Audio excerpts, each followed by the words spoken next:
આમ આમ ગણાય છે ને, આમ ચિલ્લર ખિસ્સામાંથી કાઢીને મંદિરમાં ઘા કરે.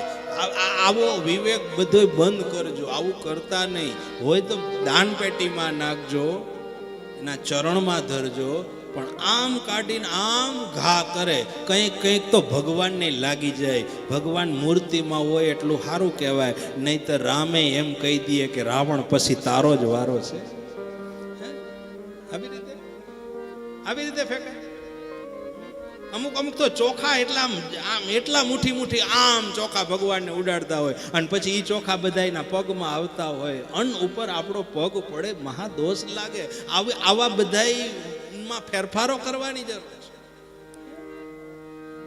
આ બધું ના હોવું જોઈએ. ધર્મ બરાબર છે. તમે કઈ ચોખા ઉડાડો ધર્મ થાય એવું તમે માનો છો? હા, કરકરિયારા દસિયા ફેંકો ને તમે ધર્મ થાય એવું માનો છો? આ બધું છોડવાનું. ભાવથી અર્પણ કરો. કરો તો ભલે, ના કરો તો બે હાથ જોડી નમસ્કાર કરો. બસ આવી સમજણની જરૂર છે. એટલે કહ્યું છે, ચેલો હતો એનો આરુણી, એની આગે ઊન ઉભરાય. ચેલો હતો આરુણીનો, આગે ઉભરાય. આજનો ચેલો માસ્તર સાહેબ ને શિવાજી બીડીયું પાય. સમજણ જીવન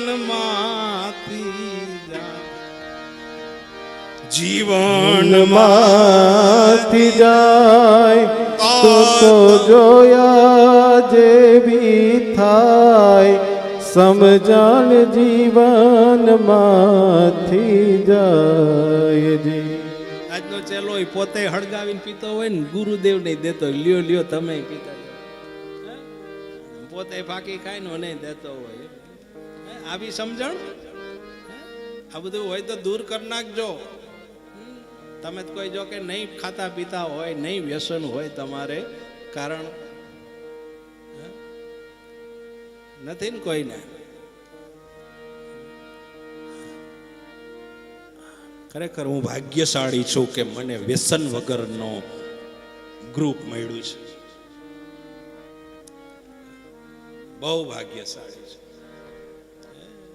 કોઈ નથી લે. અહીંયા આવ્યા હોય ને કોઈને વ્યસન હોય, તમે વાતું કરો, કઈ ના હોય.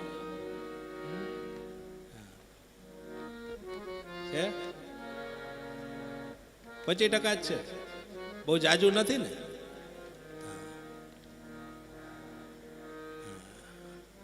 કેતા શરમાય છે. કાંઈ વાંધો નહીં. અહીંયા અયોધ્યાની રામકથામાં આવ્યા, કુંભમાં આવ્યા, અહીંયા કથા સાંભળી, રામલલ્લાના દર્શન કર્યા, અને પછી થોડા કંઈ વ્યસન રહે, અને વ્યસન હોય તો એ મૂકીને જ જવાના હોય ને.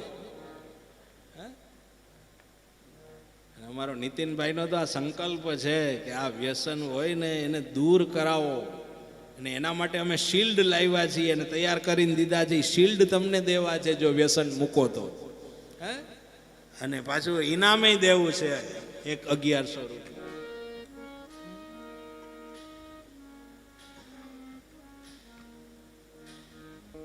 કેલ્ક્યુલેશન કર્યું તમે કોઈ દિવસ?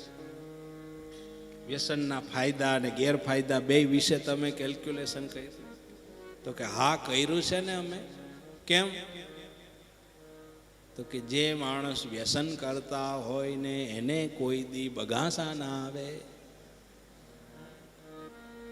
આટલા ફાયદા વર્ણવે આપણને પાછા. એમ કે આમને આટલા આટલા ફાયદા થાય. જે માણસ વ્યસન કરતા હોય એને આળસ ના આવે, અમને સક્રિયતા આવે. લે, સક્રિયતા. મોટામાં ફાંકી હોય તો આમ સક્રિયતા આવી જાય એને, નહીં તો આમ લૂઝ થઈ જાય. ખરેખર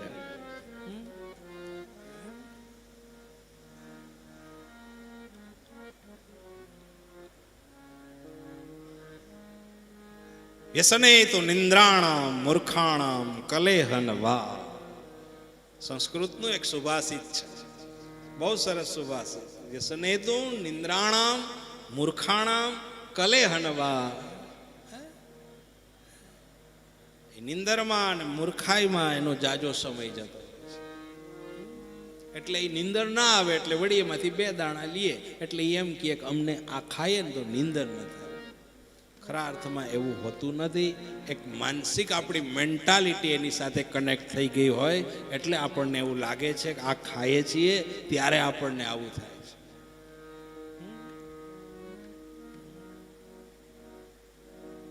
તો આવા કોઈ દુર્ગુણો હોય તો આવા પરમધામમાં આવ્યા છીએ, અયોધ્યા ધામમાં.